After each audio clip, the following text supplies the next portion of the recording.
A Rádio USP apresenta Programa Universidade 93,7. Bom dia, ouvintes da Rádio USP. Está no ar o Universidade 93,7. Aqui é André Siqueira.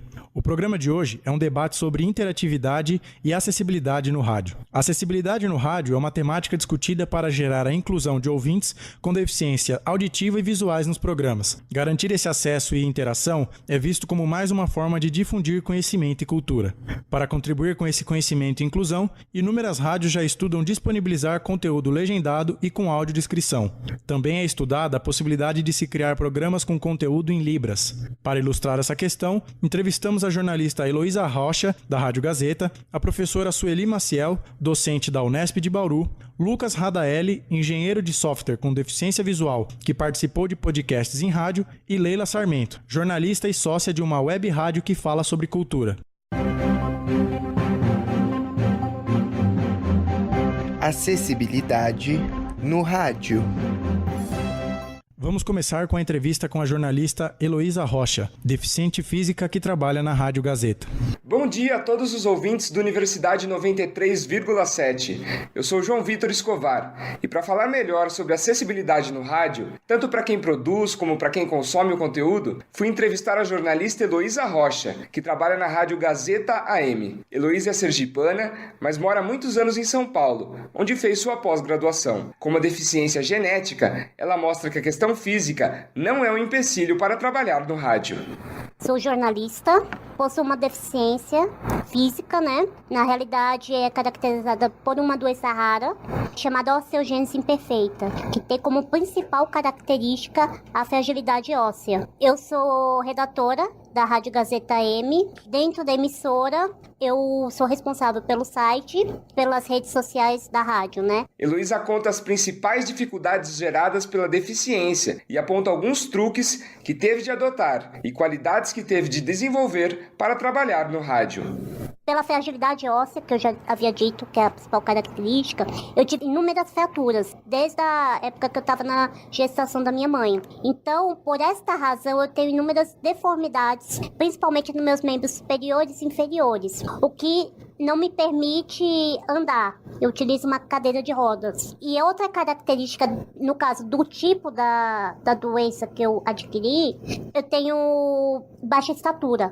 Eu meço menos de 1 metro de altura. Outra questão que quando eu era estudante, mas acabou tirando esse mito, eu tenho uma voz fina. A gente sempre tem aquela ideia de quem trabalha no rádio, tem aquela voz que a gente fala, voz de locutor. Eu descobri que essa questão da voz é um mito. Claro que existem alguns recursos para serem utilizados. A questão que eu aprendi para não deixar a voz tão fina e não dar uma característica de que é uma criança falando, eu falo mais pausadamente, porque justamente para o ouvinte me entender, coloco a minha respiração para a caixa torácica e não para a nasalada. E isso deixa um pouco mais, vamos dizer, grave. Mas eu acabei descobrindo que era um mito. Vocabulário é o principal para um profissional. Ter uma fala clara e principalmente jogo de cintura. A Heloísa faz, inclusive, algumas inserções ao vivo na rádio. Vamos acompanhar a participação dela durante o programa Festa Gazeta. Bora fazer essa pergunta aqui para Heloísa Rocha, que vai falar também um destaque do nosso site gazetam.com. Alô, Elô, tudo certo? Olá, Otávio, tudo bom? Boa tarde. Boa tarde, obrigado pela participação. Elô, eu quero primeiro perguntar a você o que você queria ser quando crescer, quando você era criança. Será que eu cresci, Otávio? Ah, não sei. Para aqueles que não sabem, eu sou uma pessoa com uma baixa estatura. Então, assim, crescer muito eu não cresci não, só na idade. O Juninho de Souza, ele falou que queria ter 2,10 metros de altura. Ele também não conseguiu alcançar o objetivo dele. Mas assim, no termo hipotético, na parte conotativa da brincadeira, o que você queria ser quando crescer? Eu quis ser muita coisa. Até decidir ser jornalista. Mas eu lembro quando era bem novinha, eu queria ser bailarina. Bailarina? Bailarina. Prosseguindo com a nossa entrevista, Heloísa também revela alguns truques utilizados por ela em algumas situações. E eu posso dizer até, o fato da deficiência sempre chamou muita atenção. Então, às vezes, eu já tive a possibilidade de entrevistar algumas fontes em primeira mão por conta da deficiência. Cada profissional de comunicação tem seu truque, né? Apesar de hoje estar trabalhando na rádio, Heloísa lamenta que tenha sido rejeitada em alguns empregos por conta da deficiência. Já tive muitas portas fechadas. Eu acho assim, a gente tem a lei de cotas, daqui a pouco tá para completar 30 anos. É uma lei que, se ela não tivesse sido criada, infelizmente, a pessoa com deficiência dificilmente estaria inserida no mercado de trabalho. Heloísa também sugere que o rádio seja feito de maneira mais descritiva, principalmente para inserir o deficiente visual. Não só passar a informação, mas também de passar um pouco o ambiente. A gente tem o recurso sonoro. Então, por exemplo, eu estou fazendo uma reportagem numa feira. Por que não captar um pouco do som daquela feira livre, do estádio, do ambiente externo que eu estou? Além disso, ela pensa que é importante rediscutir as pautas que tratam do deficiente. Renovar um pouco mais nos temas de pautas quando a gente trabalha a pessoa com deficiência. Então, ela como se fosse uma pessoa inserida normalmente na sociedade como mais um. Isso é inclusão. E a Heloísa, além do trabalho jornalístico, possui um perfil no Instagram de moda para cadeirantes, que já conta com mais de 3.600 seguidores. Lá, ela sempre posta os looks que utiliza no dia a dia, descrevendo cada peça e até traduzindo para o inglês. Para quem quiser seguir, o usuário é o @modaemrodas, tudo junto. De São Paulo, João Vitor Escovar. Seguindo com o nosso programa, os repórteres Rafael Castino e Luiz Henrique Franco conversaram com a professora Sueli Maciel, docente da Unesp de Bauru, que tem um projeto para a inclusão de deficientes visuais no consumo e na participação em programas de rádio. Vocês fazem algum tipo de triagem das participações dos públicos, dessa interatividade? Tipo... Não. A triagem que a gente, no caso do Panorama Unesp, o que eles pediam a gente fazia. A gente acha que vocês têm que fazer mais matérias sobre a Associação dos Aposentados, sobre a legislação do direito à aposentadoria rural. A gente ia lá e fazia. Olá, a pauta de hoje foi sugerida pela Associação de Aposentados, Pensionistas e Idosos de Bauru e região, o novo parceiro do Panorama. A associação dá assistência jurídica, de saúde e oferece atividades como cursos e aulas de yoga para seus filiados. Ela atende cerca de 3.000 pessoas em Bauru e região. Nessa edição, fomos às ruas ouvir alguns idosos sobre o fator previdenciário e os valores das aposentadorias. Porque vai ter o evento tal, diversidade trans, não sei o que, a gente vai fazer uma manifestação dia tal. A gente não vai fazer. Olá, está começando mais um Panorama Unesp e a pauta de hoje foi sugerida pela Associação Bauru pela Diversidade. Hoje, a entrevista é com as ativistas do coletivo Transtornar, grupo em defesa das transexuais e travestis de Campinas, que participou do evento Transtornar no Olhar, que aconteceu em janeiro, na Unesp. Reportagens de Agnes Sofia Guimarães e Camila Garache, com locução de Agnes Sofia Guimarães. O que eles determinavam que a gente, pediam que a gente fizesse, a gente fazia. Você poderia falar um pouco mais sobre como a interatividade age nos seus projetos? Tá, nos meus projetos, é isso que eu falo. Quando você deu o exemplo de a pessoa entra em contato com a emissora ou manda opinião, isso é o que eu chamo de interatividade manifesta. Essa interatividade que perpassa toda a produção discursiva, tem hora que há momentos em que ela se manifesta, a palavra do outro se manifesta. Às vezes ela está presumida, né, como aconteceu, né, você mudar o seu discurso ainda que eu não tenha manifestado nada, mas a interatividade está aqui, e tem horas em que ela é manifesta. Então, essa participação do público é uma forma manifesta. E tem várias formas manifestas. No caso dos meus projetos, quais são as formas manifestas dessa interatividade? Um exemplo é quando o público, no caso as entidades, as associações, os coletivos com que eu trabalhava, apresentavam as pautas. Ou seja, em vez de nós jornalistas lá pensarmos as pautas fazendo essa interatividade presumida sobre quais seriam o interesse do meu público, eu vou diretamente ao público e pergunto para ele qual é o interesse dele. E a partir daí eu faço a produção e devolvo. Então, no caso de um projeto que era assim, era o Panorama Unesp, que teve vigência por 3 anos. Outra forma dessa interatividade é o que eu realizo hoje com a Biblioteca Falada. Então, a gente realiza reuniões periódicas com as entidades necessidades atendidas, elas falam pra gente o que elas querem de produção. Lembrando que não é uma produção jornalística ou exclusivamente jornalística, tá? Então, eu quero saber mais informações sobre Dercy Gonçalves. Eu quero saber mais informações sobre Dercy Gonçalves. A gente vai lá, faz a pesquisa e produz um documentário sobre Dercy Gonçalves. Dercy Gonçalves. Dolores Gonçalves Costa nasceu na cidade de Santa Maria Madalena, no Rio de Janeiro, entre os anos de 1905 e 1907. Filha de um alfaiate e de uma lavadeira, Dercy tem um nascimento incerto por causa de um atraso no registro. Com poucos estudos e nenhum luxo, desde cedo mostrava seu talento para a carreira artística, cantando no coral da igreja e em festas locais. Entendeu? Eu quero informações sobre quais são os feriados do ano. A gente vai lá, pega essa informação e transforma em alguma coisa.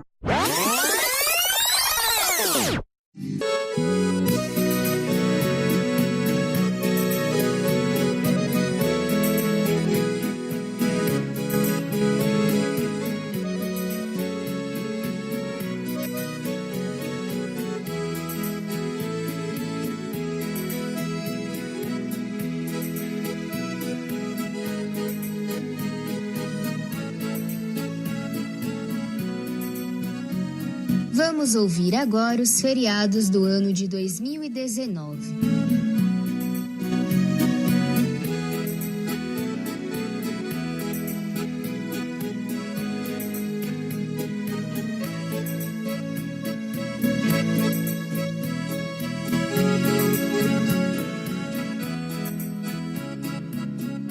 O Ano Novo será celebrado na terça-feira, dia 1º de janeiro.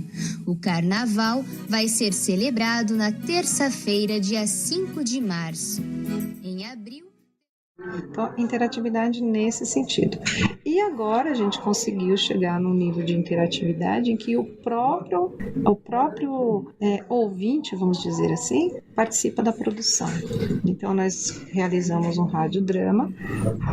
Os próprios cegos com que eu trabalho, o roteiro é deles, certo? Então, baseado na produção deles. Fomos fazer a adaptação. Claro, aquilo era um roteiro de uma peça de teatro. Quando a gente transforma para mídia sonora, nós temos que fazer uma série de adaptações. Eles atuaram na forma de adaptação. Eu acho que aqui cabe um efeito. Mas como é que você vai fazer essa cena? Não tem essa cena. Vamos narrar. Aí o outro falou assim, não, mas aí eu acho que só se a gente botar esse efeito sonoro já dá a ideia da narração.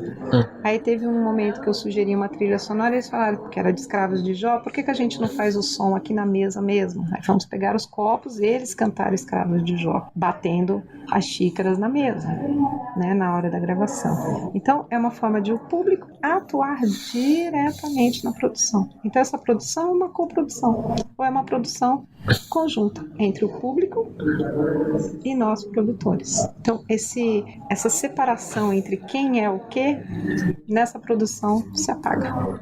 Entendeu? Conversamos também com Lucas Radaeli, engenheiro de software com deficiência visual, que participou de programas do Nerdcast, um podcast que fala sobre cultura nerd de uma forma geral. Olá, ouvintes do Universidade 93,7. Aqui é Luiz Henrique Franco. Hoje, conversaremos com Lucas Radaeli. Portador de uma deficiência visual, Lucas já discutiu muito sobre a questão da acessibilidade e fez participações em programas como o Nerdcast. Conversamos com ele para saber um pouco mais sobre sua vivência e experiência como ouvinte e participante desses programas. E há quanto tempo você é ouvinte do podcast Nerdcast? Eu conheci o Nerdcast, foi lá mais ou menos em 2007, metade de 2007, eu acredito. Ok. Eu já tenho aí uns 11 anos. E o que te motivou a começar a ouvir esse podcast? Mais ou menos nessa época, eu tive uma mudança, foi bem drástica na maneira que eu consumia as coisas. Foi final de 2006, 2007, foi bem a época que a gente assinou a banda larga em casa. Então, quase tudo que eu fazia foi começar a consumir informação pela internet. Então, o podcast meio que foi uma transição meio que natural nesse processo todo, porque, falei assim, tem esse pessoal que faz uma espécie de programa de rádio pra internet, porque era assim que a gente apresentava podcast pras pessoas naquela época. E ainda é, né? Mas aí eu falei, beleza, manda aí que eu vou ouvir. E foi o primeiro podcast que eu ouvi. E assim, o que mais te atraiu, assim? O que mais me atrai, não só lá na questão do Nerdcast, mas todos os podcasts que eu escuto hoje em dia, é a questão do conteúdo. Porque você tem uma coisa muito variada na quantidade de conteúdo que está sendo produzida para podcast, tanto em português quanto em inglês. Então, às vezes tem algum hobby mais exótico, você encontra um podcast sobre isso. Eu soube que você fez participações no Nerdcast. Eu fiz 2 participações, foi no episódio 256, isso em 2011, e no episódio 507, se eu não me engano, que foi em 2016. Você pode falar um pouquinho mais sobre as participações? Tipo, o que você falou lá, como foi a recepção deles? O primeiro podcast eu falei um pouco mais sobre a minha vida, a minha trajetória, o que eu tinha feito até então, as coisas que eu planejava fazer para o futuro. E o segundo episódio foi mais sobre o conceito de acessibilidade no geral, tanto para software ou para comunicação. A gente falou, né, que tem perigos que pessoa sem bengala não consegue detectar, assim, bueiro, ou então descida de garagem, esse tipo de coisa que às vezes tá disfarçado, assim, na calçada. Tu não se deu mal numa dessas, né? Eu diria, assim, que a bengala te protege de 60% dos perigos usuais aí que tem pela rua, e um guia de uns 95%, sabe? O tema, assim, que meio que segurava os dois podcasts era justamente falar sobre acessibilidade e da importância desse tipo, da importância da acessibilidade, assim, né, seja para as pessoas com algum tipo de deficiência ou para as pessoas sem nenhuma deficiência. Eu acho que na questão do podcast, tratando da deficiência visual em específico, né, que é o que eu tenho, acho que mais experiência para poder falar sobre, não tem muitas adaptações que são realmente necessárias, porque eles é um programa de áudio, né? Então, acho que não acredito que seja necessário adaptações muito específicas. Na sua opinião, o que poderia ainda ser feito para melhorar essa questão nesses programas? Não, assim, eu acho realmente que o cenário que a gente tem hoje é bem positivo nessa questão do podcast, do acesso. Eu não acho que a gente tenha nenhum tipo de problema no momento mesmo. É uma mídia bem acessível. Bom, Lucas, eu deixo aqui um espaço se você quiser fazer qualquer comentário, qualquer consideração final, assim, sobre o tema, sinta-se livre. Não, eu agradeço o convite, perguntar. Eu acho interessante a gente falar sobre isso, porque às vezes tem várias pessoas com deficiência visual ainda, ou com algum tipo de deficiência que não conhece essa mídia, né? Até porque assim, não dá pra dizer que é uma coisa recente, mas também não é uma coisa tão mainstream ainda, né? As pessoas escutarem, curtir o podcast, mas eu incentivo elas buscarem um podcast sobre assuntos que elas gostam, porque é uma mídia bem acessível pra gente e eu acho que tem um conteúdo muito bom sendo feito. E para finalizar nosso programa, vamos conhecer o projeto de Leila Sarmento, jornalista e sócia da radiovitrola.net, uma web rádio que fala sobre música e cultura. Em um gramado, um homem deitado de olhos fechados e com fones no ouvido. Radiovitrola.net, para quem quer mais do que ouvir música. Sequência de cartazes coloridos com o selo radiovitrola.net. Não entendeu o que você acabou de ouvir? O trecho em questão é uma audiodescrição do cartaz de um dos programas da rádio Vitrola.net. A web rádio nasceu em 2010 e nos últimos anos tem disponibilizado vídeos, áudios e materiais com recursos de acessibilidade para deficientes auditivos e visuais. Para entender como essa iniciativa nasceu, conversamos com a jornalista Leila Sarmento. Ela é uma das sócias da rádio e, antes disso, trabalhou por 16 anos no programa Observatório da Imprensa, da TV Brasil. A radiovitrola.net ela foi criada em 2010 pelo meu sócio, Carlos Mairink. Ela surgiu a partir de um podcast que ele tinha, chamado Vitrola, com essa proposta de tocar classic rock, blues, jazz, black music, instrumental, tudo que a gente não encontra nas rádios convencionais. O Mairink é um radialista super experiente, ele já passou pelas maiores rádios aqui do Rio de Janeiro. E a minha entrada na rádio foi super por acaso. Eu trabalhava no Observatório da Imprensa e o programa precisava de uma locução feminina. Daí eles me perguntaram se eu não queria fazer. Só que eu nunca tinha trabalhado com locução. Então eu fui fazer um curso na escola de rádio aqui do Rio e o Mairink foi um dos meus professores. Em 2013, Leila começou com o seu programa na rádio, O Lado B. Em 2015, ela virou uma das sócias da Rádio Vitrola. Ela nos contou um pouco da rotina de se trabalhar em uma web rádio. A gente não tem um estúdio, né? Não tem uma sede, um lugar fixo. As pessoas que trabalham com a gente, elas estão espalhadas por vários lugares do mundo, porque como é uma rádio web, a gente atinge todo o Brasil e o mundo também. Então, a gente tem colaboradores em Nova York, em Chicago, em São Paulo, e cada um produz o programa nas suas casas e mandam para a gente via internet e a gente coloca no ar. E comigo é a mesma coisa, eu trabalho em casa, eu tenho um mini estúdio aqui com um microfone ligado no computador, eu gravo as locuções, monto os programas e é muito legal, porque eu posso fazer isso em qualquer horário, né?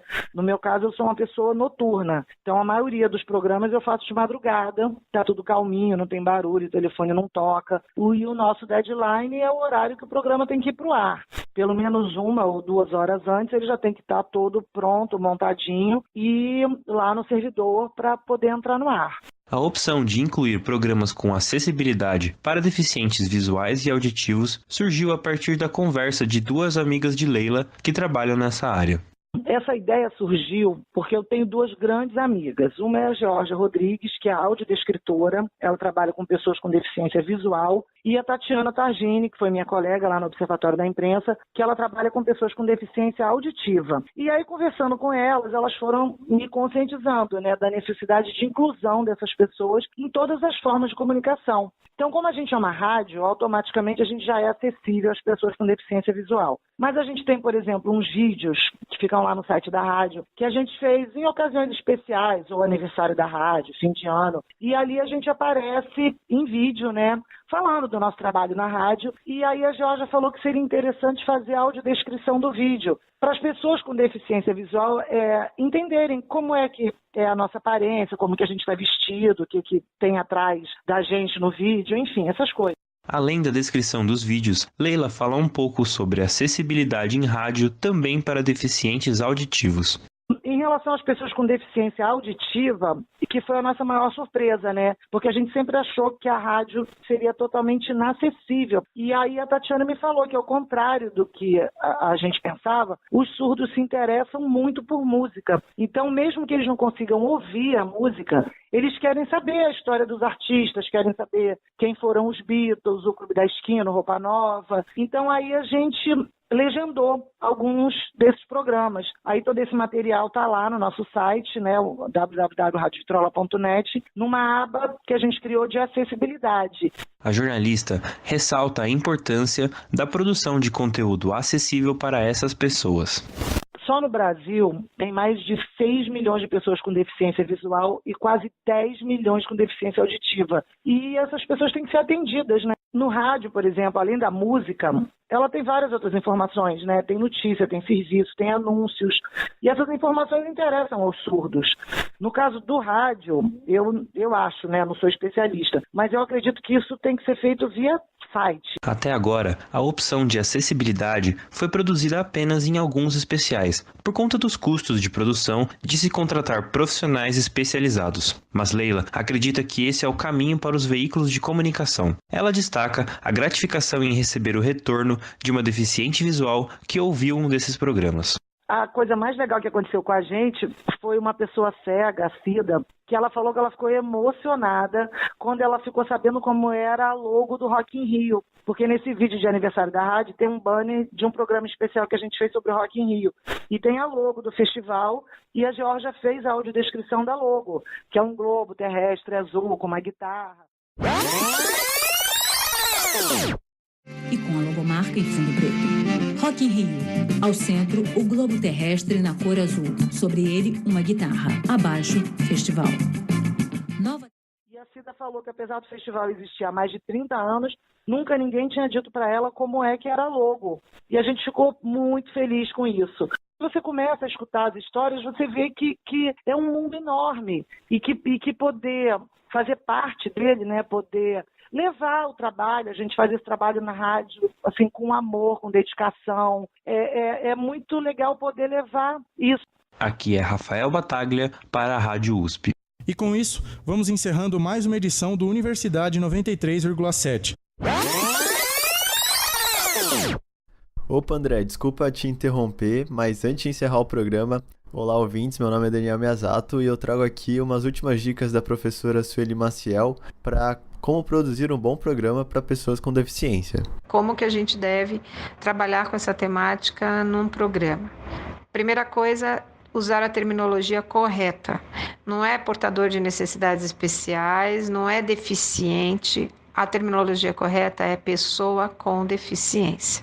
E pessoa com deficiência nas diferentes deficiências. Então, pessoa com deficiência motora, pessoa com deficiência visual, pessoa com deficiência intelectual, pessoa com deficiência auditiva.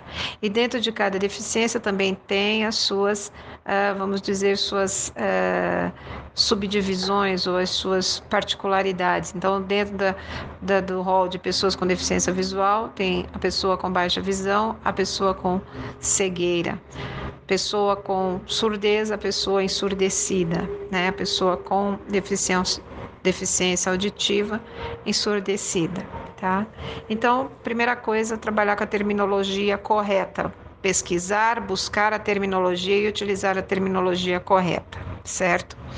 Um parâmetro disso é o Estatuto da Pessoa com Deficiência. Vá lá, que lá tem a terminologia. Segunda coisa, é evitar um determinado vocabulário que só reforça o coitadismo, só reforça o preconceito e a estigmatização. Por um exemplo, não usar nunca essa expressão, é a superação da pessoa com deficiência. Né? É como se a pessoa fosse dela, né? A limitação. Então, quando ela consegue ultrapassar a própria limitação, ela supera. Não tem superação nenhuma. Quem tem que se superar é a sociedade. A sociedade é que não provê, que não garante as condições para que a pessoa com deficiência possa atuar no meio social com autonomia e independência. A sociedade é que não elimina as barreiras motoras, as barreiras arquitetônicas, as barreiras educacionais, as barreiras comunicacionais, para que a pessoa com deficiência possa ter acesso pleno a toda a produção no meio social, a todos os espaços sociais, a todos os momentos, certo? Então, quem tem que se superar é a sociedade, certo? Então, evitar esse tipo de termo, evitar o tipo gratificante, uma história de vida ser, né, inspiradora. Parar de usar esse tipo de termo, porque ele só reforça a diferença, só reforça a estigmatização. Então, trabalhar com a temática da pessoa com deficiência como se trabalha com qualquer outra temática, certo? De determinados e de todos os outros grupos. Ok? Em relação à produção de um programa, o fundamental a se produzir um programa, não importa em que formato ele seja, é oferecer os recursos de acessibilidade. Então, por exemplo, se você está produzindo um programa para a rádio ou uma produção digital, né, na internet, que tem o componente em áudio, adaptar esse componente em áudio para a escrita, para ser lida ou linguagem de Libras, certo? Por um exemplo. Se tem um componente que é audiovisual, inserir nesse componente audiovisual a legenda e a janela de Libras para a pessoa com deficiência auditiva, a audiodescrição para a pessoa com deficiência visual. Se tem um conteúdo icônico como fotografia, gravura, charge, inserir a audiodescrição desse conteúdo. Então, toda a produção ela deve ter o seu componente acessível, certo? E isso pode ser feito depois que a produção está pronta, que é o que a gente chama de adaptação ou a tradução audiovisual. Pode ser feito e deve ser feito, ou o que para mim é o ideal, é que essa produção já seja pensada, já seja planejada no momento da elaboração da produção.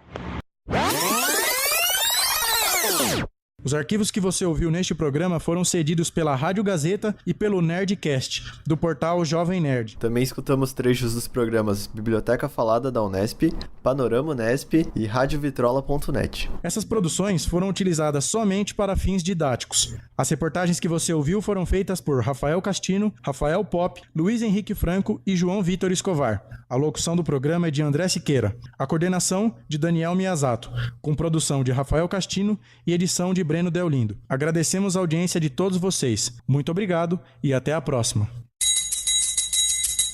A Rádio USP apresentou Programa Universidade 93,7.